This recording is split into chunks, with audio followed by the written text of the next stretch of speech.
Welcome back, everyone. Episode 12. We're going to call this one the Mexican election and Todo Bien. Yes. Todo Bien is Saturday? Yes. Got it.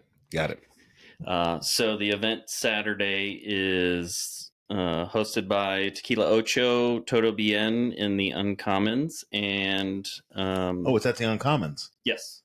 Thank you for coming down south. And also the Las Vegas Tequila Club. Yes. Thank you, Las Vegas Tequila Club, for coming down south. Makes it so much better. So their signature drink is actually going to be a Mai Tai, a tequila Mai Tai, made with Tequila Ocho. There's going to be 4 different expressions of Tequila Ocho plus 1. So that's 5. Yes. You can count. You can count. I love it. And then also 4 expressions of Vago as well.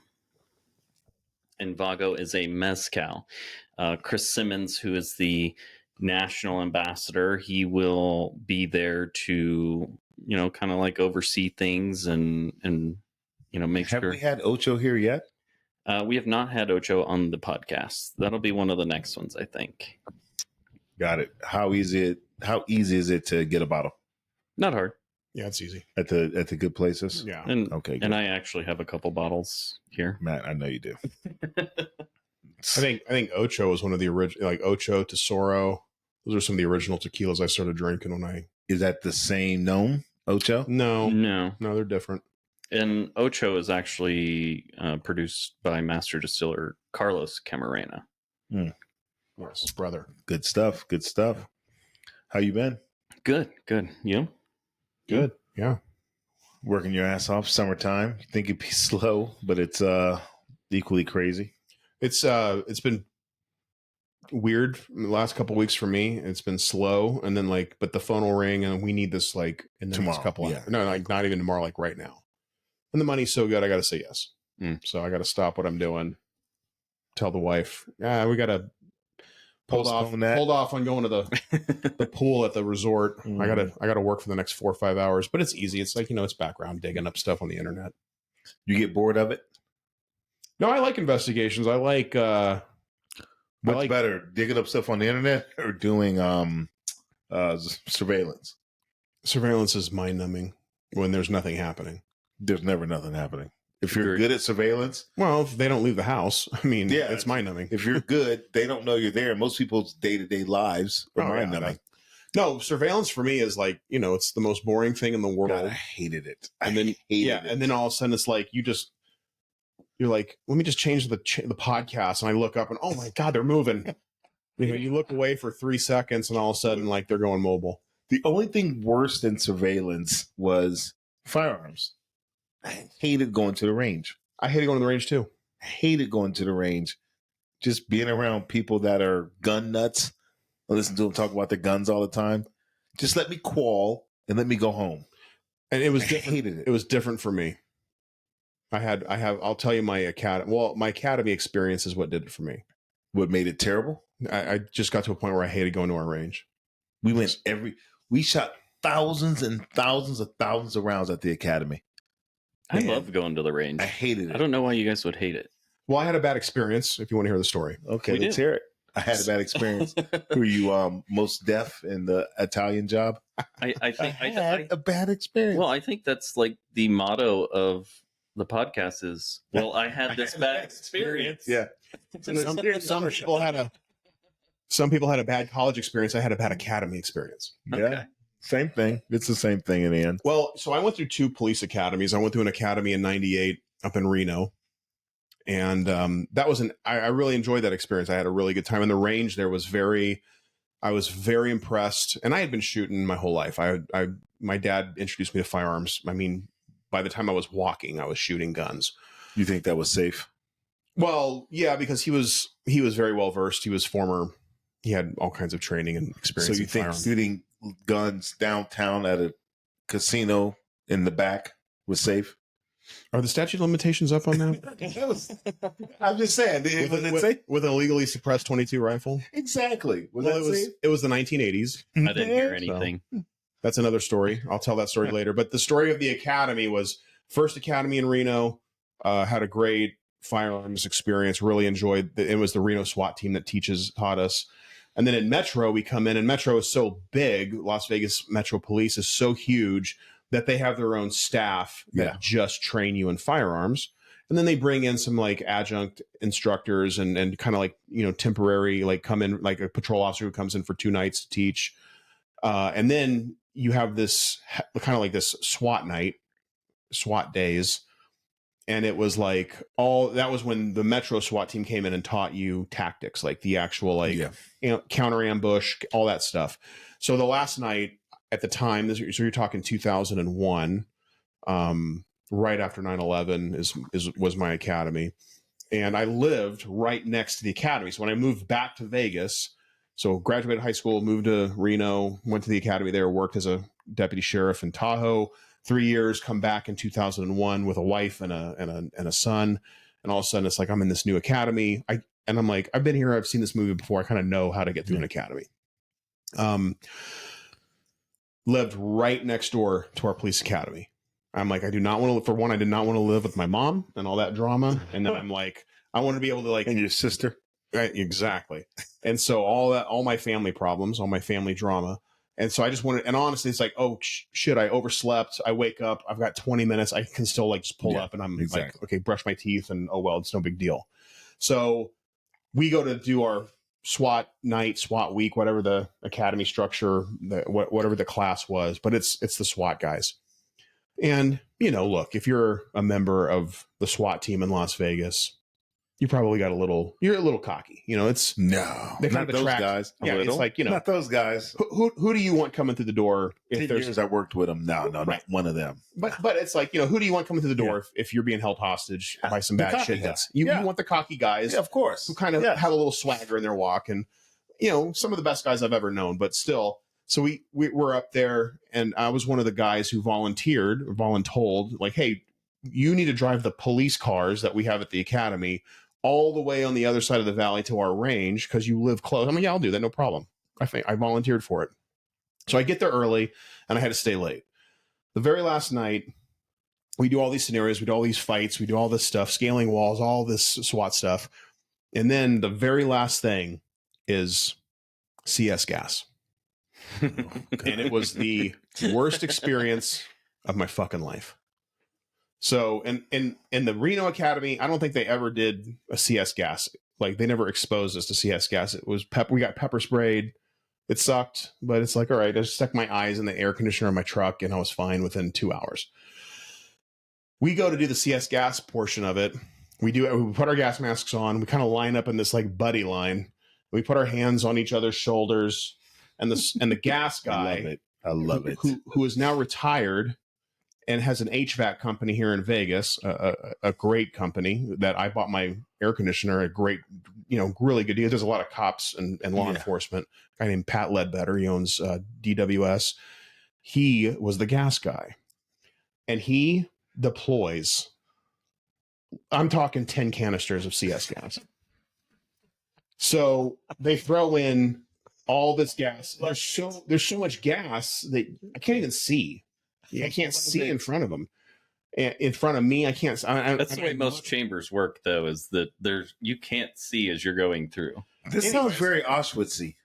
So I'm like, my hand is on the shoulder of my partner, and they're like, okay, breathe through your masks, and I'm breathing through the mask, and you can tell immediately. You can start hearing. You can. Well, I'm like, I was pretty sealed up, but you could hear people like dying in the background, like, oh, someone didn't get their thing. And then they're like, take two big breaths and then rip your mask off and breathe. And there was no air. It was just gas. And I took a breath and there was no air. And you passed out. I passed out. I go down and I'm like, boom, I'm down. And my academy mate, God rest his soul, Alan Beck, who's no longer with us. And then my other friend, Trish Cervantes, they picked me up, and I think a couple other people in my academy were like dragging my 6'3", 240-pound ass out of the gas. I come to, I am like, and I'm done. I'm just like so sick and tired. So anyways, long story short, we were done. That night is over, and we're like within a week or two of graduation. So like you definitely are seeing the light at the end of the tunnel. And I'm just like to a point where I'm like, well, if they're deploying CS gas, I really hope there's not 10 canisters right in front of me. Couldn't happen. If I ever need to be on a perimeter, and like a whiff of it, I'm like, all right, it sucks, but it's like, that's what the gas mask is for. Yeah. So anyways, long story short, everyone leaves, and I'm one of those like 5 or 6 recruits that is left to drive the police car and all the equipment back to the academy, which is like a 38-minute drive across the valley. So I'm in the bathroom of the old range house at the old Metro Range, which was in the day, the bathroom was all one building, it was all connected, and you could hear through the vents of the air conditioning vents. And so I'm listening to the conversation inside in the range house. Well, they're just like laughing, like, yeah, we showed those little assholes how much. See, that's the problem with all of them. And I'll never forget, the sergeant is like, seriously, Pat, that was way too much gas, man. 10 canisters. Like, next time I'm telling you, no more than 2 or 3. So and then I'm like, you motherfuckers, man. I was so mad. So that was like that range experience where I'm like, ugh, like, I didn't like that. And see, the FBI was different. So right before I got into the FBI Academy, they would put you on a bus and then seal it up, throw the canister in there, and you had to deal with it. That was right before I got in. When I got in, you would go outside, and it was when I got to the academy in maybe right after Thanksgiving, day after Thanksgiving. So this is 2001. So it was wintertime in Virginia. I'm coming from Miami, right? So it's wintertime. Obviously you can never get used to the cold when you live in Miami by the beach. Pepper spray day comes, and it was open your eyes, spray in there for 30 seconds, and then you have to wrestle, ground tack, wrestle, fight with somebody, holster weapons, all that other stuff, and go through it. Yeah, protect your 30 seconds seems like a very long time. To have to wrestle? No, you said to spray. Oh, God, no, not 30 seconds. I was like, wait a minute. That's 10 canisters. No. They get you a good shot or two. A quick burst is far more effective than 30 seconds. Yes. Of course it is. Yeah. So 30 seconds, it's going to float on the aerosol. You're fighting, you do your thing, and then you come through, and then... So that was the bad part. The bad part is because of the snow and the weather at the wintertime, they had to do like 3 FBI classes at a time. That's like 150 people. Back then, it's not very diverse. So there's only, of the 150 people, probably 130 are guys. So now we're in this little bitty locker room trying to get dressed and everything after. And now the locker room is totally full of pepper spray. Right. They're taking people to the hospital. People had to go to the hospital for pepper spray. Crazy. It's crazy to me. Dip your face in some snow, suck it up, and be an FBI agent. Just suck it up. It's hospital, Ash. Yeah, it's insane. I was offended as an FBI agent that people had to go to the hospital after pepper spray. See, for us, we would have to get certified every year. And then on top of that, we would also do the chamber almost every year. Now, when I was deployed, and this is one of the funniest things while There's deployed. nothing funny about the chamber. No. So while deployed, we would make homemade CS canisters. So you understand how wrong that is, right? Oh, it's phenomenal. So we were in charge of Iraqi police stations, and the bathroom had this metal door in it, but there was a hole at the very bottom of the door. You're putting the gas in, and so we would use MRE heaters and Tabasco sauce with a little bit of water. We would shake it up in a water bottle, and we would stick it right at the edge of the hole, so it would literally just the gas would just shoot in, and whoever's taking a shit on the toilet at the time. That's awesome. My team leader, I got him so good one time, and till this day, he's like, we have to do to entertain. But when you're honestly in a war zone and you got to take your mind off things, like Yeah, let's gas each other. Yeah. I'll take our mind off the other horrible Did you do that to the Iraqi cops that were having to go into that bathroom and take a shit? No. It was only to each other. It was just to Americans. Yes. Just because, one, we didn't always trust the cops that we were with. And, you know, we did have a few that, you know, we would trust. And then, of course, one of our interpreters who, at the end of our first deployment, we got him in with the SEALs, and he spent the rest of his time with the SEALs and now lives in San Diego. Nice. You know, they brought him back. He learned all the tactics and everything. And, you know, he's honestly an author. So you did it to him. You gassed him. No. And he goes by Johnny Walker. Of course. I think I follow him on Instagram. Yeah. Yeah. So phenomenal guy. I mean, he would give you the shirt off his back. Former intelligence officer, you know, everything. And when you talk about Iraqi soldiers, I went through National Academy, class 247. So this is 2011, maybe.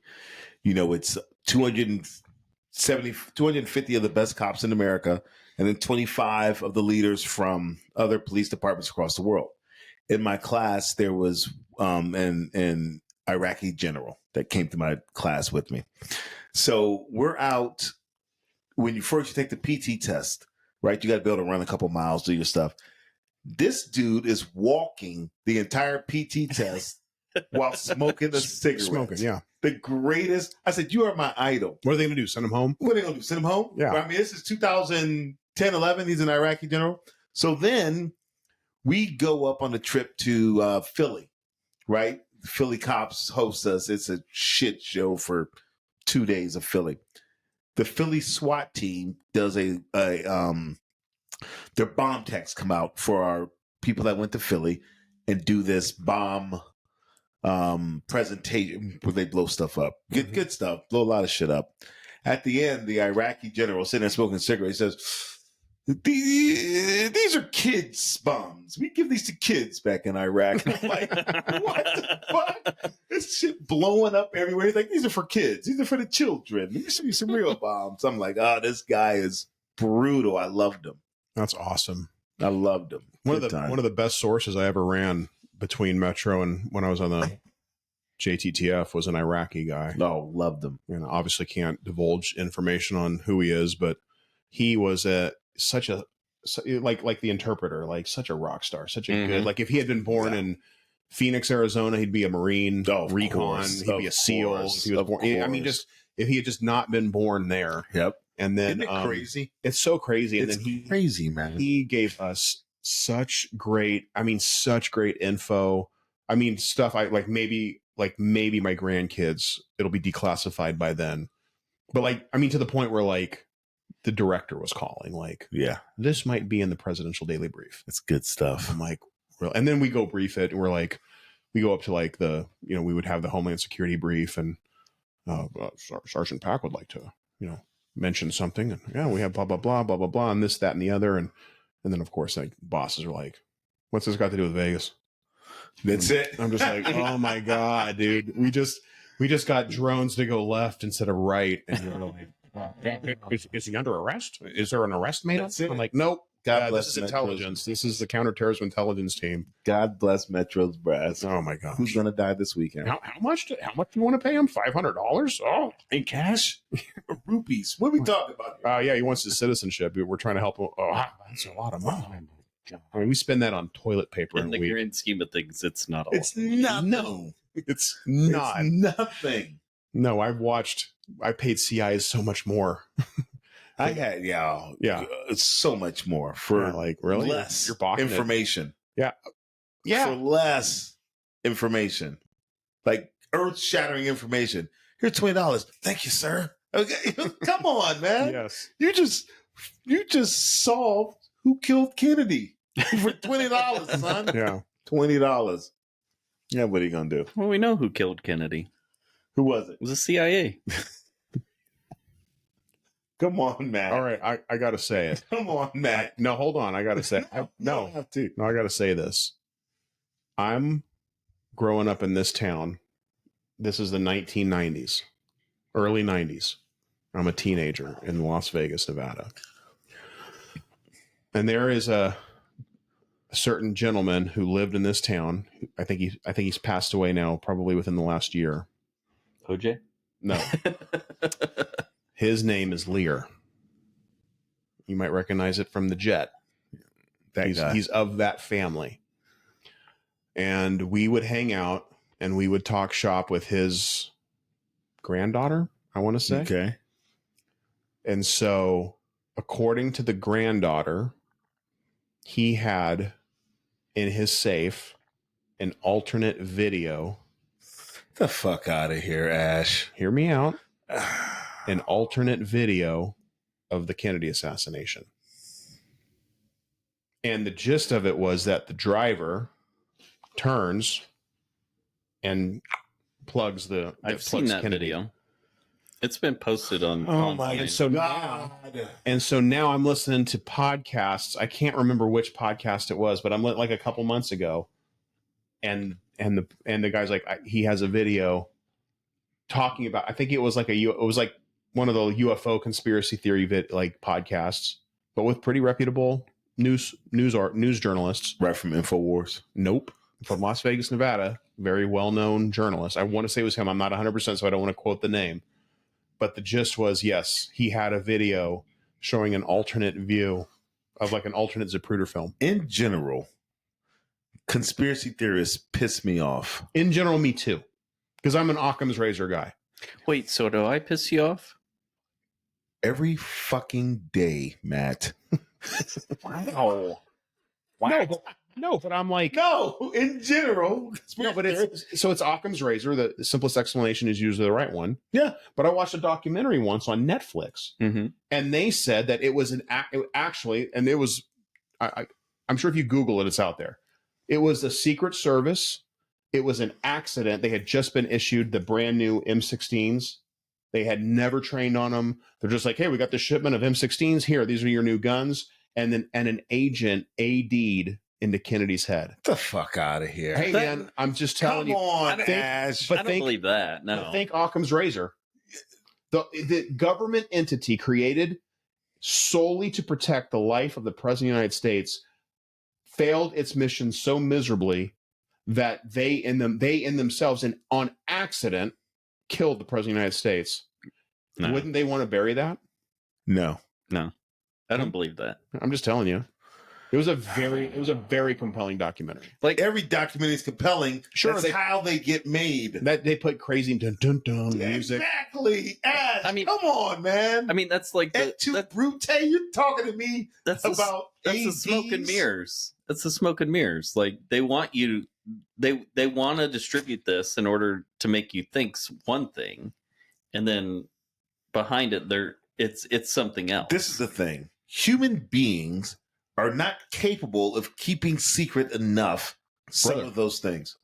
You can't. I agree. If 3 100%. people know, 2 of them will tell. Well, it's like especially something that big. Humans aren't capable of keeping secrets that big. The Hell's Angels have a saying: 3 can keep a secret if 2 are dead. That's it. Yeah.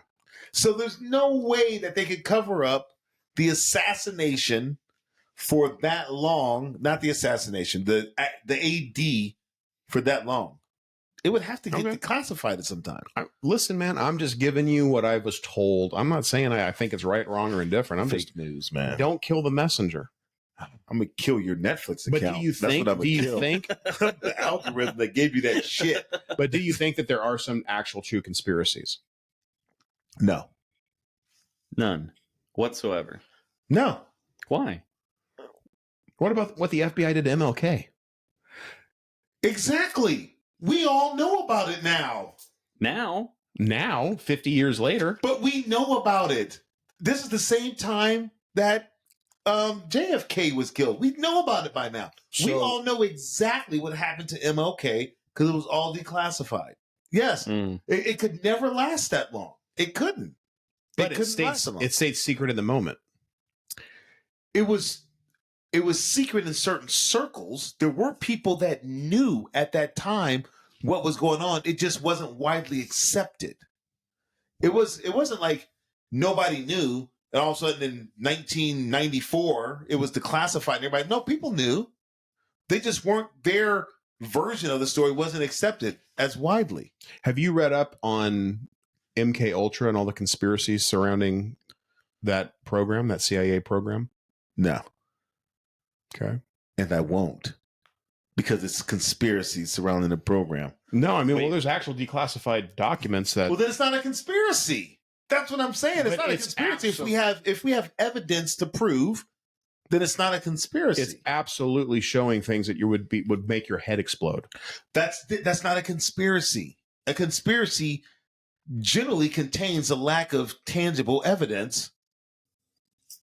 But wait, wouldn't it be technically a conspiracy if the narrative was one way and then later on it was found out that it was another way, but everyone believed that it was the other way? There is evidence from MK Ultra that Charles Manson was a source or an operative for the Central Intelligence Agency. I've heard that. Yes, I've heard that. And there's a book, and I am skipping the book in my head, but it documents so much, and I think it's Operation Paperclip. I think where they were basically the CIA was basically bringing in Johns, giving them acid, LSD, to the point where some of these dudes are jumping out like 20-story windows. They were filming them through two-way mirrors. There's nothing. Okay, so about that. Yes. There was nothing about experiments and recruiting and sources and assets that happened during that time that I don't believe is true. Between the Tuskegee Airmen and MLK and all this stuff. Yeah. So when you say that stuff about him possibly being a source, sure. Everybody was sourced out at that time because MLK was a secret, communist and all. Yes. The FBI, the CIA were out of control until after Hoover died. They were out of control. They recruited, they ran sources, they ran experiments. They did ends justify the means era. Is what you're saying. They were out. They were so scared of what other countries could. They were out of control. There was nobody running the show at that time. Well, we were also at war with the Soviet Union. That's what I'm saying. Right. We were so scared of communism for 4 decades that everything they did there was nothing off the table. There was nothing off the table. This is what I try to explain to my children today. But we know that now. It's all been declassified. It's all been out there. We know that stuff. But don't you think conspiracy can exist in a world where we're no longer fighting a Soviet Union communism empire, and now we're kind of like, holy shit, we have to come up with something to justify the numbers? No, because the people that are holding the secrets now, they don't hold any bearing or trying to cover up for the people that were doing that stuff in the 30s, 40s, 50s, 60s. They're looking at those guys like, these guys were crazy. Let's declassify that shit, put it out there. It's too easy to source. It's too easy to find out the real information. I don't think anyone's covering for people they didn't know. I cover for my boys. I ain't covering for some dude that I didn't know No, I'm not covering for those guys. Well, and I think a lot from way back when, like the majority of those people are deceased at this point. And, yes, exactly. And so there's no reason that this generation would cover for them. Yeah, that's why it comes out. It's like one of the things I always talk about racism. Racism exists because enough people haven't died yet. All the old people that still hold all those beliefs, once they're gone, no one's covering for those guys. Yeah, but racism is a human construct. It's a human construct. So there will never be, there's always going to be racism. That is true. But the more that generations where it was more socially acceptable 100% are gone, the more it will decrease. Absolutely. I agree with you. 1,000%. So that's what I'm saying. But when the NFL puts end racism in the end zone, I'm like, you have to end humanity. Right. Because you're always going to have a person out there. And they're going to be a very small... there'll come a time when everyone's brown and it won't really matter. They'll find something else to not like. Because we're so tribal. It's because you're socioeconomic light. status. Sure, That's it's the point. because you're light skin Socioeconomic brown as opposed to dark skin brown. Yeah, exactly. Right. You are, but what was your granddad? Right. You know what I'm saying? Well, Yeah. 100% true. It's a Yeah, social because we're so construct. tribal. It's just Yeah. our evolutionary It'll be psychology. social. It'll be social economic status, Yeah. just like it is in other countries. Yeah, 100% true. And I do tend to reject most conspiracy theories because I am, like I said, an Occam's razor. I shave with Occam's razor, which is, that's just the simplest explanation is usually the right one.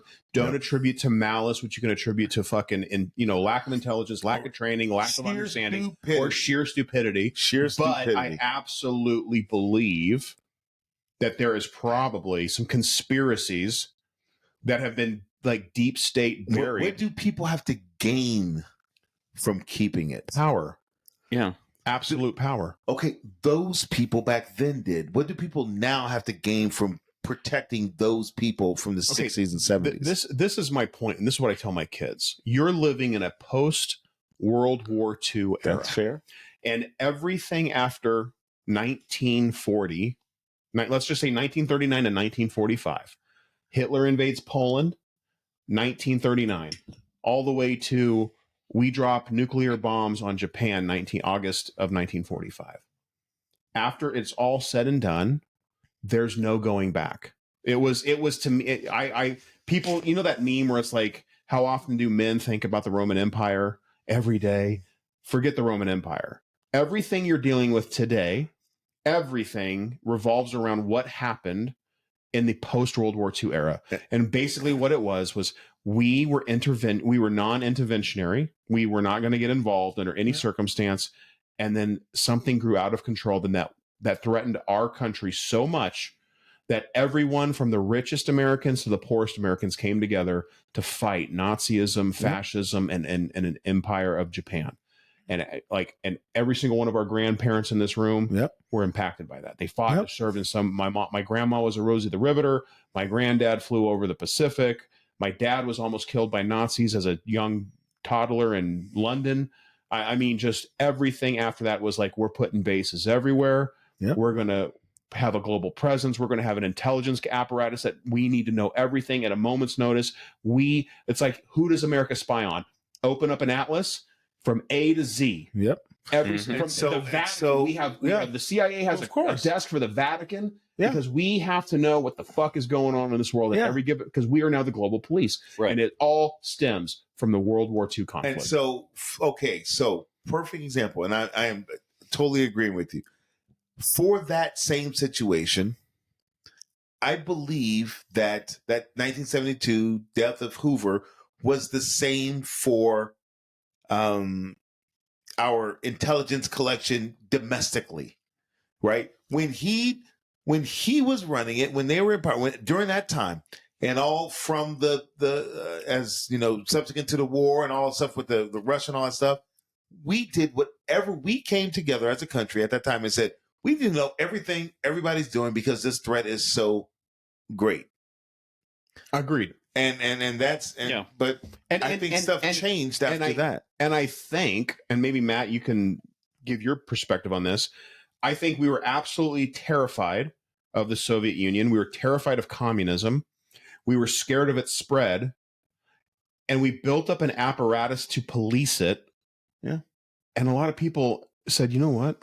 We're making a fucking ton of money doing this. But that happens all the time. Sure. I think 9/11. People will say there's a conspiracy that we do this to make money. I say no. Money and power are the byproduct of a fear because those people over there are a threat. Just think of like post 9/11. For those of us, 9/11 is 100% the exact same thing you're talking about. If you were alive, if you were an adult in the day, whether you're 16, 15, all the way to whatever age, on 9/11, you'll know where you were at. You remember the moment, and you remember the weeks afterwards. Dude, we were freaking the fuck out. Do you remember? And you were in law enforcement at this time, yes. So was I. Do you remember the what was the name of the bill that was passed? The Patriot Act. The Patriot. Do you remember what we came? This thing passed 395 to 0. Right. You know how intrusive it was? When Americans get the shit scared out of them, they do what they got to do. We were more, so I'll give you perspective. After Pearl Harbor, who can declare war? only Congress. One person voted no. A pacifist. I want to say she was from like New Hampshire or something. But after 9/11, we're 100% unified. 100% unified. And that's... Were you in the Army at 9/11? No, he was in middle school, man. Matt's Middle 13. school. How old are you? No, just playing. Holy shit. He's got gray in that beard. Holy shit. 9/11. No, 9/11. I was going through the academy. I was also in Ohio, right? Yeah. Yeah, I was also, so while doing my associate's degree, I was also quasi doing the academy at the same time for my degree. So at the end of the 2 years, the last year of the 2 years, you get certified through the Ohio Peace Officer Training Academy as an Ohio police officer. Mm-hmm. And I remember my stepdad calls me and he goes, "Hey, are you seeing what's going on?" This is final year? This was during the academy, like, and I was like, no, because literally I had worked an overnight shift before. It was my day off coming in, so he called me right as the first tower was hit. Turned the TV on, I see it, and I'm just like, holy shit. It's wild, son. Wild. And the effect that it had. So I was in line at that time of 9/11 for the FBI and for Miami-Dade PD, right? Same time I was going through the hiring process for Miami-Dade, Broward County BSO, Broward County Sheriff's Office, and FBI. Because of the effect that 9/11 had on tourism, the Miami-Dade PD and Broward County Sheriff's Office didn't have the money, and they had to stop their classes. FBI, on the other hand, was like, terrorism is our life. Ramp it up. Open it up, and blah, blah, blah. That's one of the things that actually got me through was 9/11. That's what stopped me from going PD, which I probably would have lasted 20 minutes in. But it took me down the FBI aisle. But here's the point I'm making, and I think maybe Matt and I are a little bit more on the same page here. There's now evidence coming out, and how many years are we post 9/11? Okay.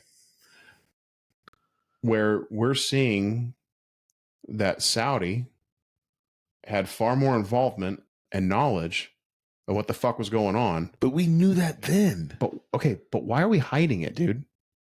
Because people who are in positions of power. I know why. And because you're my father. That's our favorite episode. Those people that were supposed to know knew, but not the general population. So it's like even at the micro level, some analyst caught some blip on the radar on 9/10. Yeah. Okay. Why did Ahmed Shah Massoud just get assassinated? And why are Saudi royalty members dumping stock in airlines stock of American companies? Yeah. So there's conspiracy. That's not a conspiracy. There's conspiracy. That's not a conspiracy. Somewhere someone went to say some analyst. It's like the October 7 attacks in Israel.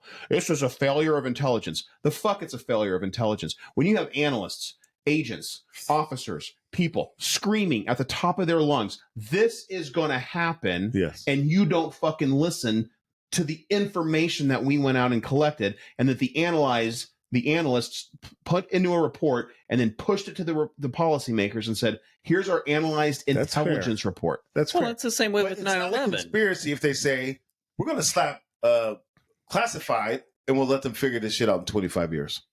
I think that's part of the conspiracy. But see, even with that, you worked with this long enough, both of you did, to know that everything is classified. They classify everything.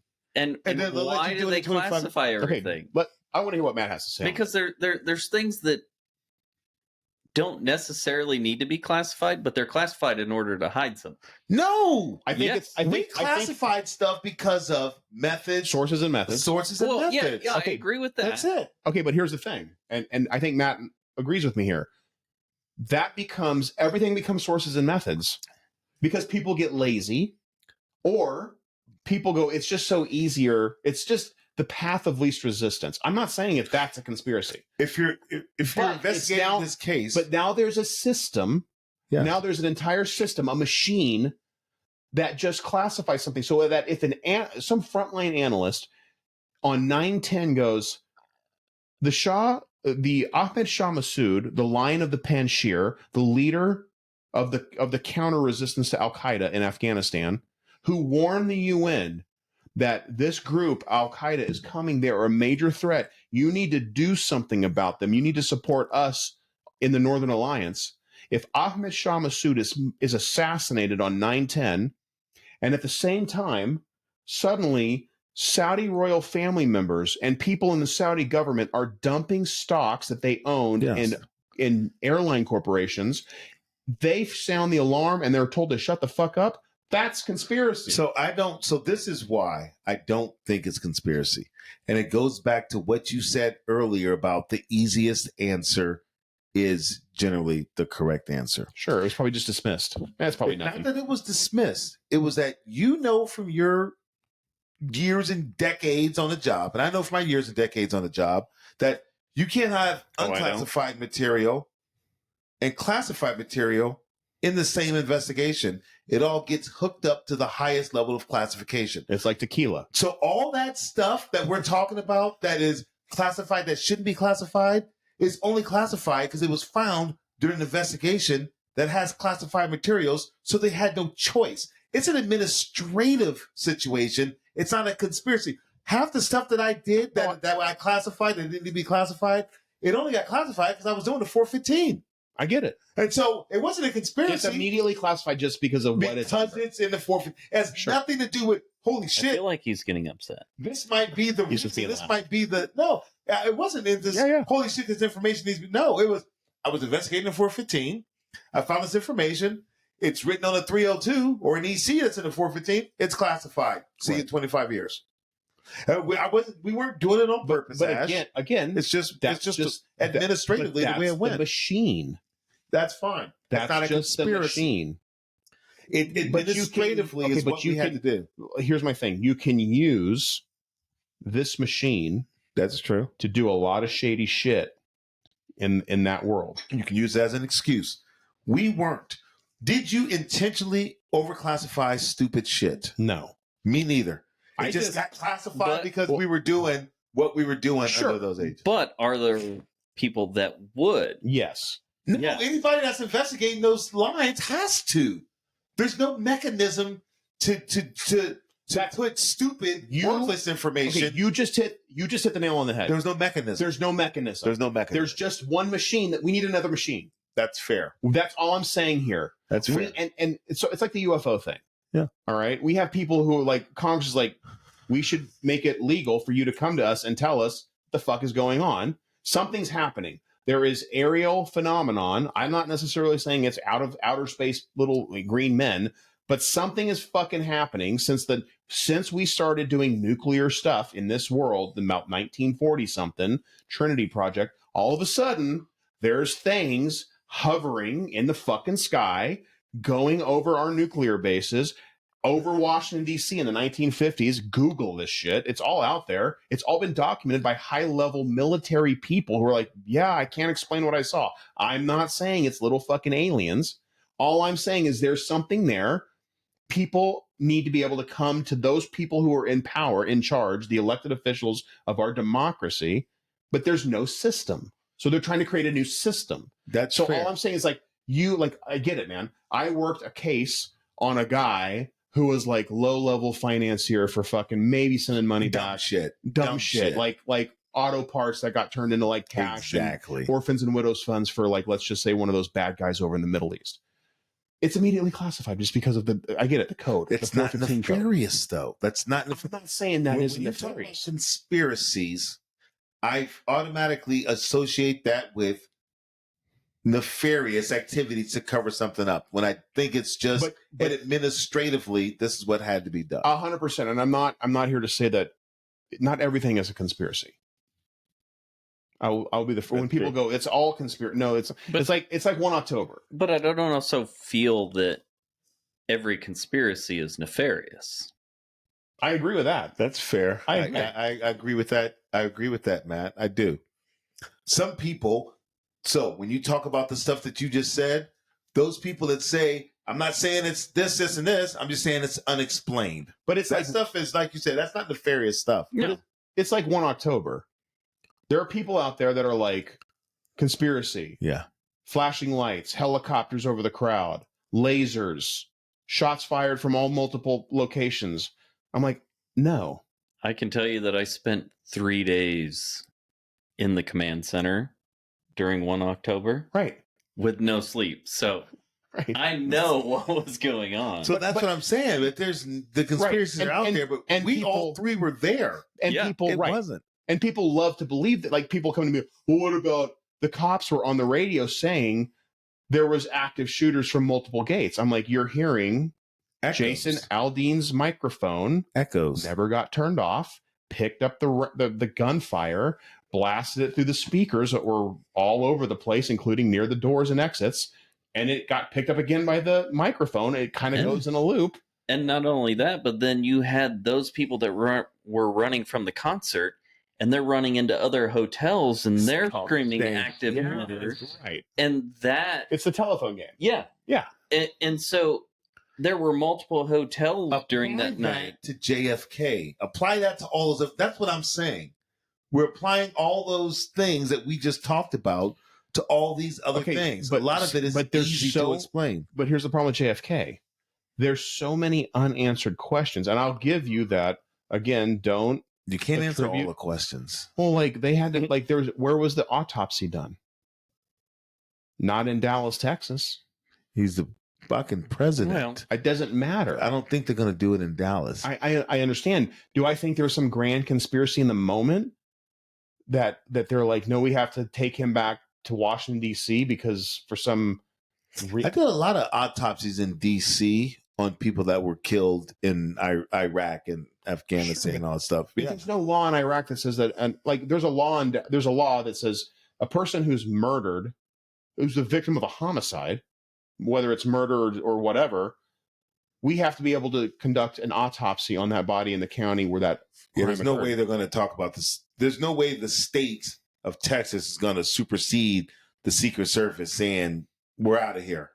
I wish you would try and stop us. But the Secret Service doesn't have jurisdiction over the deceased president. The Secret Service has the jurisdiction. You've been here long enough to know they have jurisdiction over everything they say they do when they walk in the door. Oh, yeah. It's the Secret Service. Listen, I'm just telling you, in 1963. But also, I think at that time is that they still were developing like everything that they needed to. The protocols in order to protect the president, in order to do the Treasury, in order to, that's fair. Do their whole realm of. Wouldn't it play into the idea that the Secret Service wants to get the body out of there as fast as possible because we AD'd our brand new M16 machine gun into the president's head? Well, I don't believe that it was an AD of an M16 machine gun because I'm just telling you what that documentary said. Yeah, but also at the same time, totally like, disparaging your. I am not either, but also like to me, it seems kind of far fetched. Sure. Because I'm playing a little bit here. We know exactly how many times President Biden's dog has bitten somebody. I think we would know by now the exact person that AD'd into the president and leader of the free world. But today we're living in different times, Jay. We put the knowledge of the fruit, the fruit of the knowledge of good and evil in every single person's pocket, including fucking 8th graders. Yeah. But I think with something like that, if it was an AD, with the way that one society, I would say maybe a quarter to half, maybe less than half of society thinks about law enforcement, I would think that this would have come out by now. Yeah. That's just my opinion. Well, I knew a super rich guy. It's 80 years past classification date. Yeah, but they keep reclassifying it. The country. They keep reclassifying it. And look at COVID. I mean, I won't even go into it with COVID. and 5 years ago. That ain't even split yet. yeah. But think of Fauci made up the 6 foot rule Right. and masks for kids. So and again, I'm like, people have to make decisions at the moment, and I In understand real that. time. Fog of war. I totally In understand real that. time. But I'm telling you right now, and I don't believe everything is conspiracy, but do I believe that people in positions of power, positions of authority, who have trillions, not billions, but trillions at stake, and maybe sometimes we need a little conspiracy. Sometimes we need people in positions of power to say, Oh, this can't come out, shut the fuck up, and go make it happen. I believe there are times in our country where our government has to treat the citizens just like the parents have to treat their kids. Yes. And saying there's some shit you're just not ready to deal with right now. You're just some shit you're not ready to deal with. I agree. I'll give you that. In 25 years, we'll let you start talking about right. it. And that's where the classifications come in. There's some shit that when my kids were little, you're just not ready to deal with. Yes. Now they're getting older, I sprinkle in some shit from when they were 2. Right. Because now they're 20, they can handle it. And I think, yes, even then, that's different than a conspiracy. That is, you're not ready to deal with this shit right now. I'm not going to talk about it until family reunion. It's still a conspiracy. I agree with Ash on that. I mean, if you're might be withholding information in order to... Withholding information is not lying. I understand that. I understand there's lying and then there's just not telling the truth. They're just not saying anything. Bro, you know There me. you go. I am not exactly. I'm not a binary person. I see the gray in everything. But I'm telling you, I have done conspiracy on behalf of shot callers and in the Las Vegas area. Yes. I cannot talk about these things. Doesn't mean you're lying. It doesn't mean I'm lying. Conspiracies are. And I'll say this. I was doing the Lord's work. We were doing all the time, doing God's work. We were doing something to stop bad guys from doing bad things to good American everyday American citizens. Are we in the Boondock Saints? Because I mean, we're doing the Lord's work. We're doing the Lord's work. Oh, we haven't even gotten within 30 feet of what we're supposed to talk about today. No, this is the beauty of the podcast. Technically, we have. We talk about government. That's fair. Yeah, but that's we also talked about the event that's going on Saturday. So this is a perfect way to segue into the Mexican election. How do you guys feel, and what do you guys think of Mexico electing a female president? I think it's awesome. I think it's great. People have spoken. See, I think it's great as well. And, you know, the fact that she won by a landslide, I think it was like 60%, 58 or 60% that she won the vote by. So I think it's she had the right backing. Yeah, the October. I think it's October is when she takes over. 4 months, I think it's 4 months. Yeah. I'll be interested to see how it plays into the cartels, and I want to see what her policies are going to be. So when you look at her and look at him, there's no sunlight between the two. It's everything stays the exact same. Her speeches, as you talked about earlier, are mirror. She was handpicked because there's no sunlight between her and him. And she will continue to keep it that way because changing it will lose her support from him, which means she'll be out of support in a job. Well, and from what I've read about her is that he was her mentor. Yeah. And she was the mayor of Mexico City. Yep. You know, so that's where she got started in politics. Before that, she was a physics engineer, I believe. I don't know. I know she went to school for physics, but she was an engineer of some sort before she became the mayor. Yeah. And as I was looking into it and looking into her election and all that stuff, you know, the only thing I cared about, and this probably says too much about me, what's the effect that that's going to have on tequila? I started looking at... It's an important question. His policies regarding that, his policies regarding the governance and expansion of that. And I think they did well. I think things will continue. I would like to talk to some like Mexican American folks.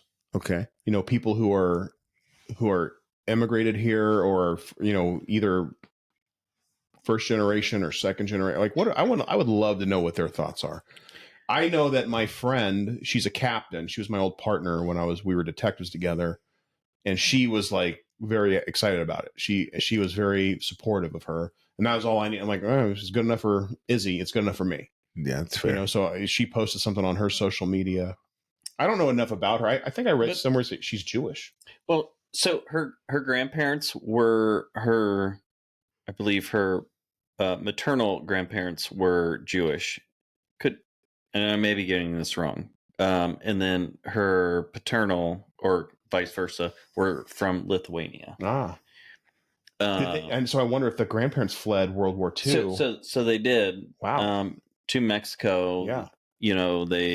They were in Mexico for the longest time. Because America in World War II refused. I think Mexico opened their borders to some refugees. Right. It's very interesting. So she grew up in Mexico from everything that I've read, and being a Jewish female, and Lithuanian, now integrated. Her parents were technically Mexican citizens, and now she's the Mexican president. Like, I mean, that's a good story. It's almost an American story. Yeah. You immigrate. Fair. Yeah. That's fair. Yeah. It almost is. It'll be interesting. I don't think there'll be a lot of change in any of the policy, in any of the scale. I don't see it. I think it's big because it's a female, but I don't think it's a drastic change in the policies. We've had our last couple elections, we've had some drastic changes in direction of policy. I don't think this is that. I think this is just a change in the gender of the leader. I'd agree. And also from what I've read is that she doesn't plan on changing much. Yeah. What I heard. Because with him being her mentor, she's just like, it's day-to-day business, basically.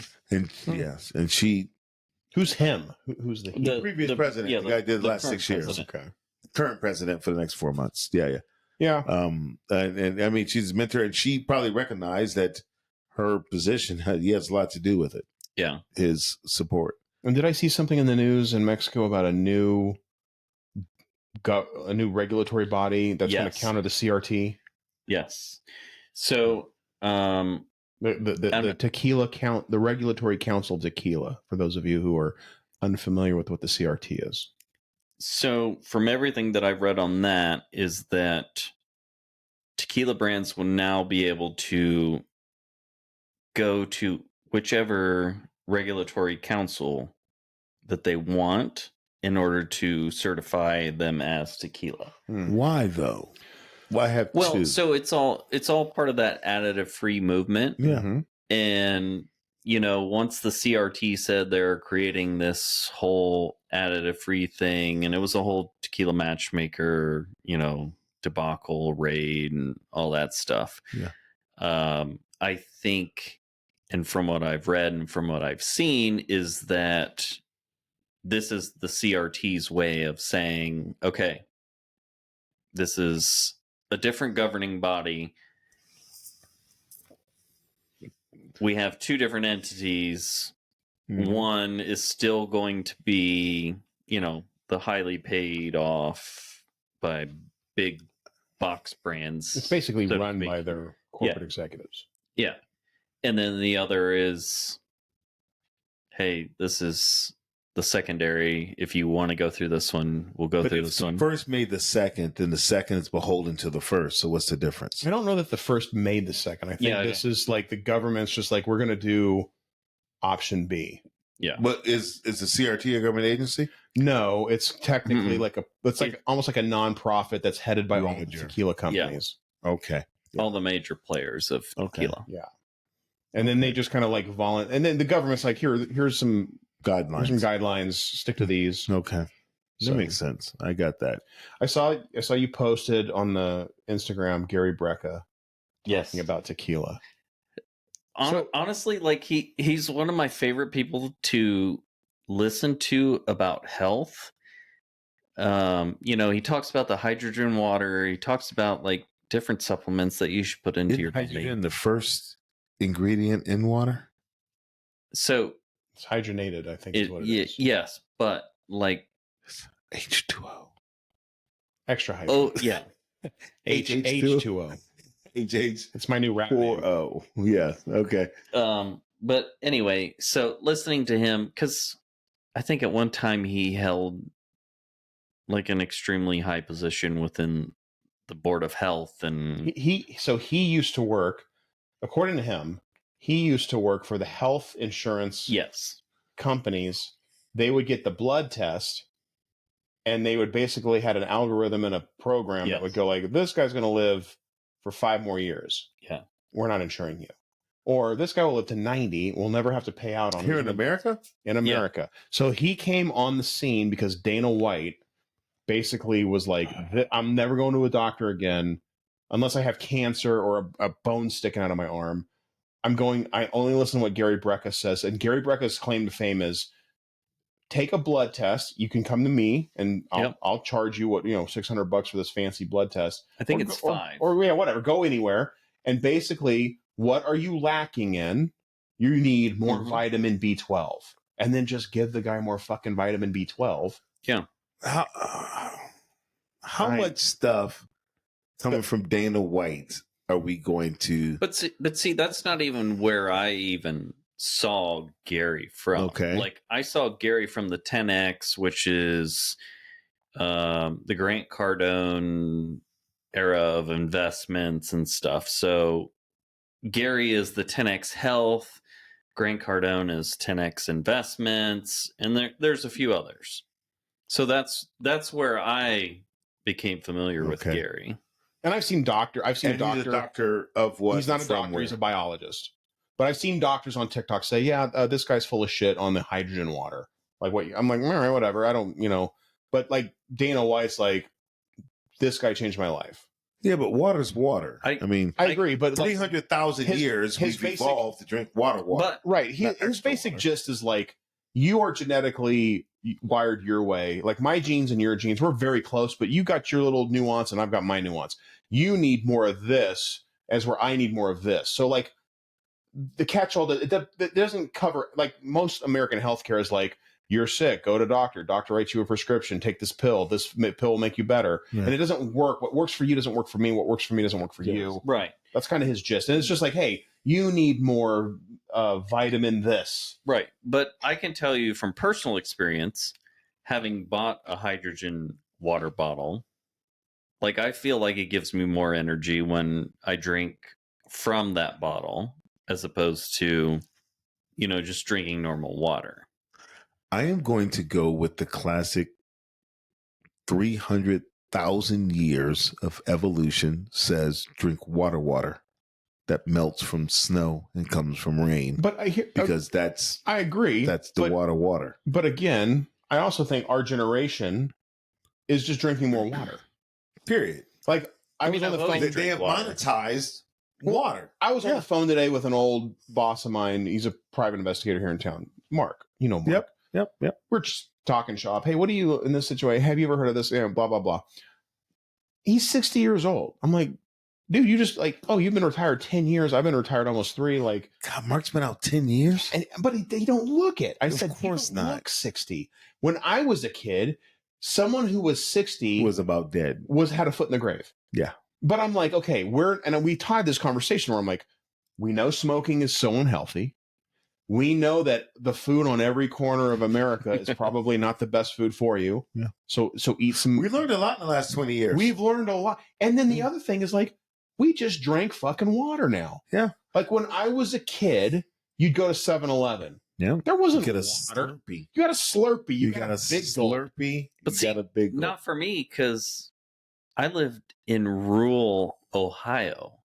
So for you me, drink from the stream like a baby deer. No, I drank from the hose. You drank from the hose. Of course, yeah. Generation X, yeah. Drink from the hose. Like literally, like it was either a hose. Did you let the hose run? Get the hot water out. to get the hot water out. Right. You have to let it run. Well, sometimes you would just like douse yourself with the hot water just in the summer, right before it got to the cold, just because you were like, oh yeah, cool. It's going to get so cold there in a second. It's gonna get cold in a second. You want to know the worst health advice? This is how I knew that I was going to be different from everybody else. 8 years old, my father, and I love my father, just got back from Cleveland. Shout out to Cleveland. And what's the name of the place I showed you I went to? Something at Gabi, right down on East 4th, down in downtown Cleveland. 8 years old, my father tells me, I get all the vegetables I need from the lettuce on my Big Mac. And I said, Pops, I'm 8, and I think you're full of shit. I love you more than myself, and you're my idol, but I don't believe that. Like, all the lettuce I need. Hold on a second. All the vegetables I need from the lettuce on my Big Mac. Which, by the way, is iceberg and has no nutritional value vegetables whatsoever. I need from the lettuce on my Big Mac. I don't know, Pops. But we have learned so much. Yeah. When it comes to health. But just like a multivitamin. Okay, I was on the phone today and I said, I'm 47 years old. My dad had a massive heart attack when he was 47 years old. And my dad, I remember like as a kid, I'm like, oh, my dad looks old. He had gray hair. He always either had heart issues and then he battled cancer. For this tall, super dapper, good looking English guy, always fucking sick, smoking, drinking every night, managing other people's money. The knowledge. Yeah. They just didn't know. And now I look at people 47, like I think, well, I'm like, we look amazing. No but shit. I really do think it's like, okay, we don't smoke for the most part. We drink, but we're drink like, so Gary Brecka, if you're going to drink, make it tequila. Shit that I did hear from him. Yeah. And then it's like, and it's not every night. Yeah. And then it's like in the gym, like, okay, there's clearly benefits to going and working out, lifting weights, doing the elliptical, hitting the treadmill, doing something. Yeah. It's not, they learned more in health. I can't explain to you how quickly we learned. This is what I'll explain to you. I'm straight Generation X, 1972, born. When I was coming up as a young football player in Ohio, I'll never forget, I went to football camp, Penn State, right? I played linebacker. That's where you want to be, Penn State. During breaks, they gave us Pepsi. Cans of Pepsi, drinking because of the sugar. You needed some I grew energy. up before Gatorade, before they recognized that what the electrolytes were like. When I was a young football player, we were still taking salt tablets because we thought that you only dehydrated when you sweat. Take salt tablets, you don't sweat, and you won't be dehydrated. Nevertheless, 10, 20 people died a year in 2 days. But we were still taking salt tablets and drinking Pepsi when I was a kid. My son now, in college at UNLV, they've got the best nutritionists and they're eating. Everything is so scientific now compared to when I was coming up. We've come a long way in that 30 years of health. Even when I played, yeah, when I played, like it was just straight water. Like we wouldn't do Gatorade until like after a game. We weren't even Gatorade didn't exist, and it was literally like the yellow. We would always get the yellow Gatorade, which I hated. Like it's the worst flavor ever of Gatorade. Lemon. Yellow's not a favorite. Yeah, that's the problem. It's the worst. Yeah, but lemon lime. Yeah, and literally like. That would be the time that we get Gatorade. Other than that, it was water. Like we didn't get water. We had salt tablets, but even water means just salt. Well, I mean, we had salt tablets, but we also it was just straight water. Like our 2-a-days, we had this square like apparatus that basically came up from both sides. And it was just a PVC pipe with a whole bunch of holes in it. And that's how you got your water. We generally had a hose going along the fence. Yeah. With every foot, a hole in it. And they just turn it on and you would drink that hose water.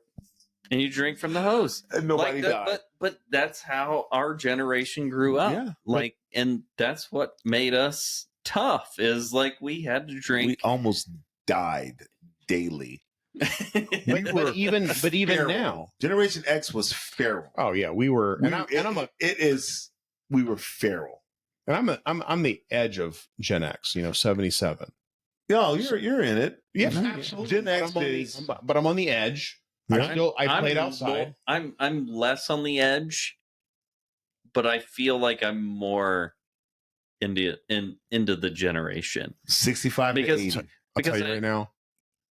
I'm 81, so Yeah, I'm like so you're- I'm on the yeah, you're cusp. You're on the cusp. But You're I'm an elder millennial. Yeah, Yeah. absolutely.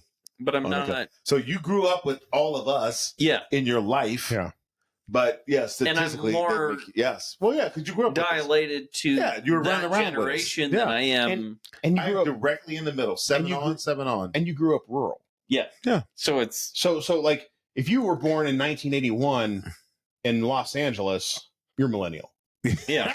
But if you born grew up in like rural rural Ohio, Like for me, like it was BB gun wars. Yes. Like we Oh, of would course. go out on my parents' Oh, yeah. property, which is 10.5 acres.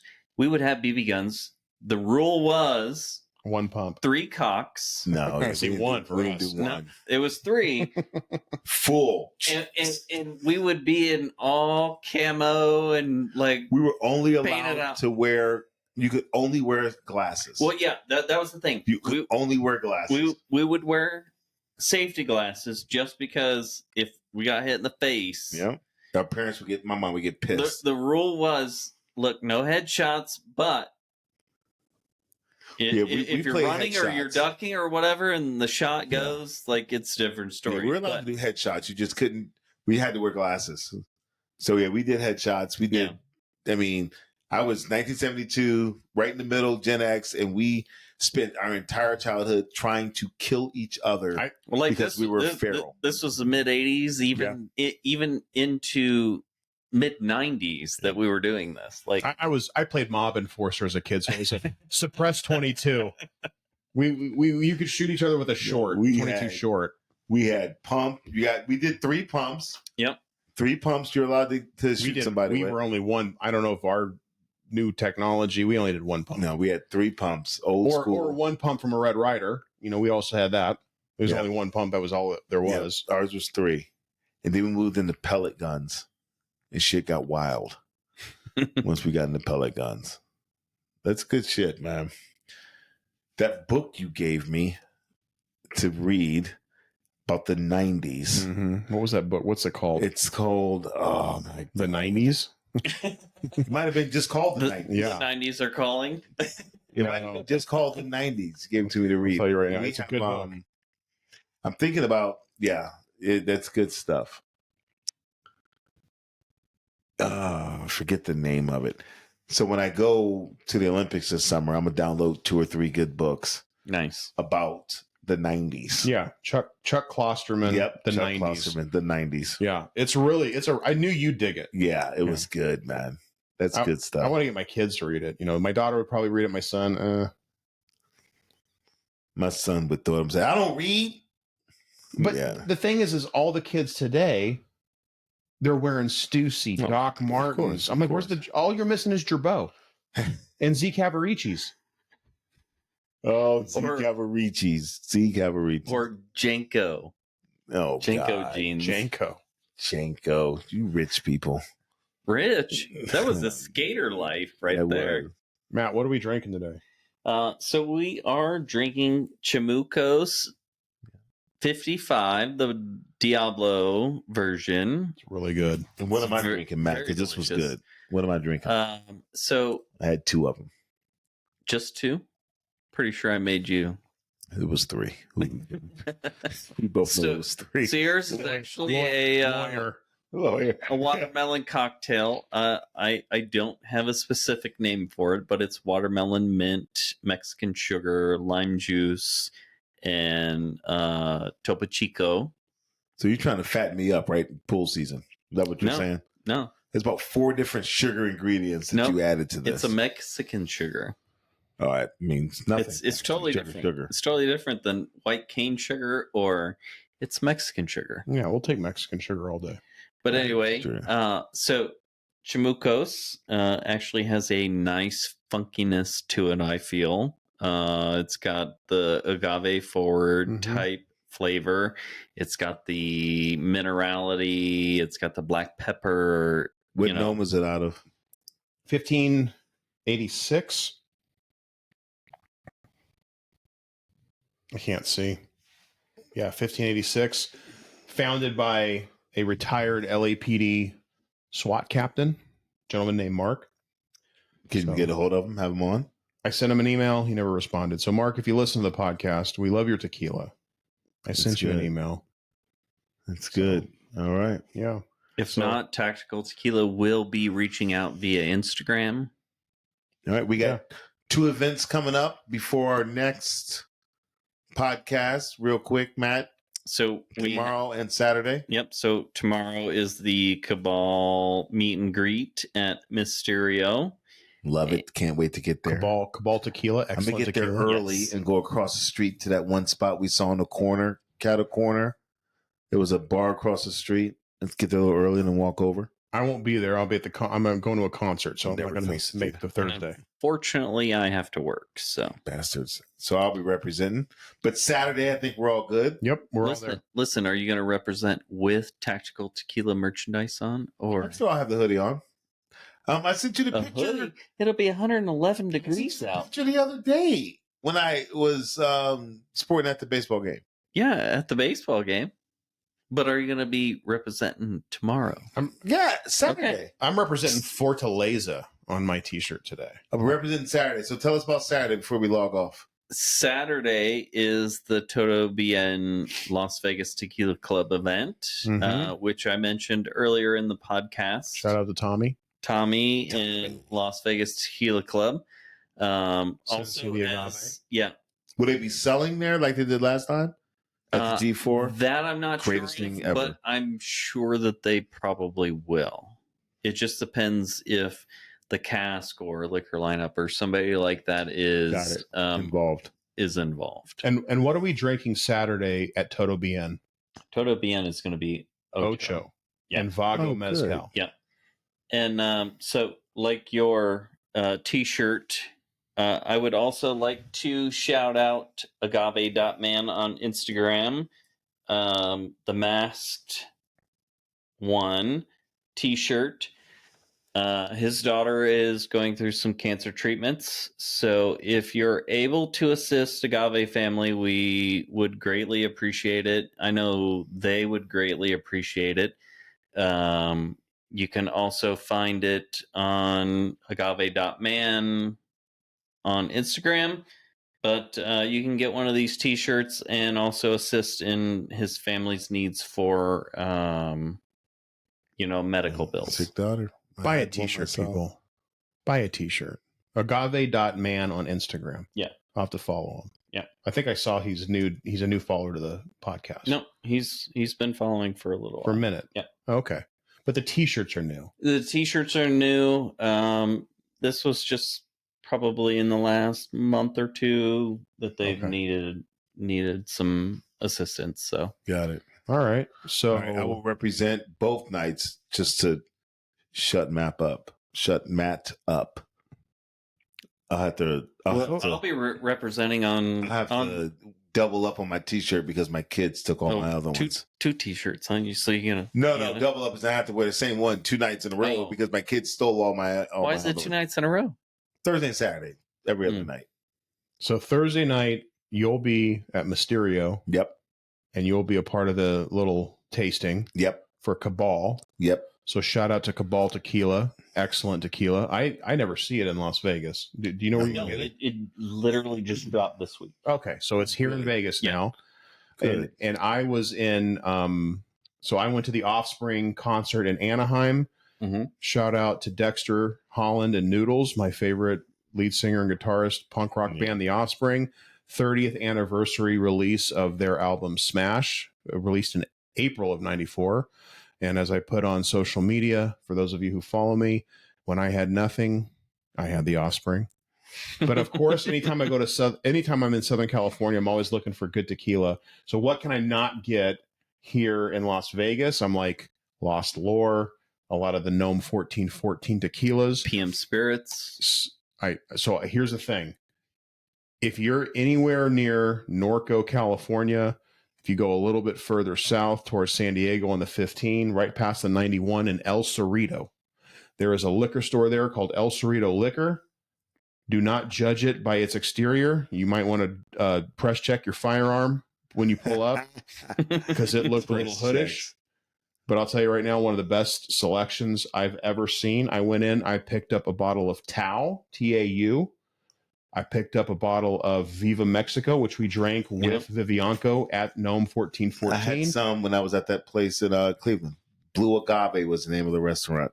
I just sent you the picture. And then I picked up a bottle of Lost Lore. Finally found some. Oh shit! So I'm all down the Gnome 1414 you rabbit had to hole. go to Cali to get it, huh? The Lost Lore. Listen, as we tell you, as we teach you, for those of you new to the tequila world, learn your gnomes, learn your distilleries, and I'm telling you, the Vivanco Distillery Gnome 1414, you can't go wrong with pretty much. I've never had a bad tequila out of that place. So super excited to crack those bottles. Shout out to El Cerrito Liquor, very nice gentleman. El Cerrito Liquor, excellent, amazing liquor. I mean, they had every Pappy Van Winkle I've ever seen. So if you're a bourbon person, if you're a tequila person, if you have a humongous mezcal, an entire wall dedicated to mezcal, and I'm talking like expensive, good mezcal. So. And see, for me, I just recently had a trip to Reno. In my trip to Reno, Wild River Grill had two very good, one Don Fulano, and Jay, I know that's your favorite, you know. Me and Donna like this, son. But they had two very good additive free selections, and then they recommended that I go to the chapel. Went to the chapel.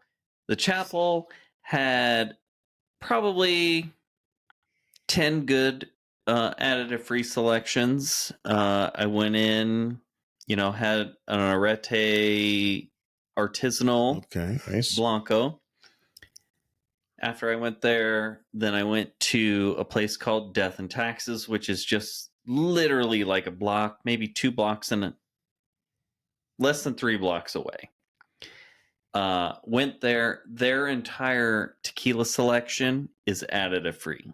Wow, that's good. There is no additive other than maybe their well. But their additive free selection was amazing. I ended up having a Fuente Seca 2013. Wow. And I was like, I'll take that one. And that's it. That's what we're having. One and done. Yeah. One and done. And shout out, because it is a mixologist type bar. So you mix it? Nope. I didn't mix it. No, you're not mixing. I'm not a mixer. I'm not a mixer. Like, if I drink tequila, I'm drinking it neat. I've been doing the Tommy Margarita lately. I'm really a big fan. Like, you guys can mix all you want. Like, for me, if I'm going to drink it, I'm going to drink it neat. I'm going to drink it straight. I just had it last night with just a grapefruit fever tree. Yeah. Fulano. Yep. Yeah.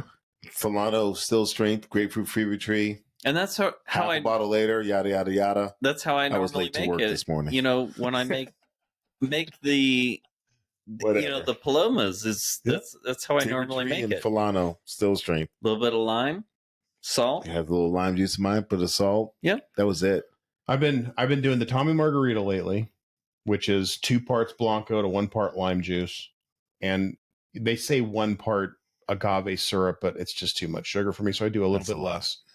I sprinkle in some of that really good Irish Celtic salt that you turned me on to. And then here's the thing, though. I have been hitting it with a dash of bitters.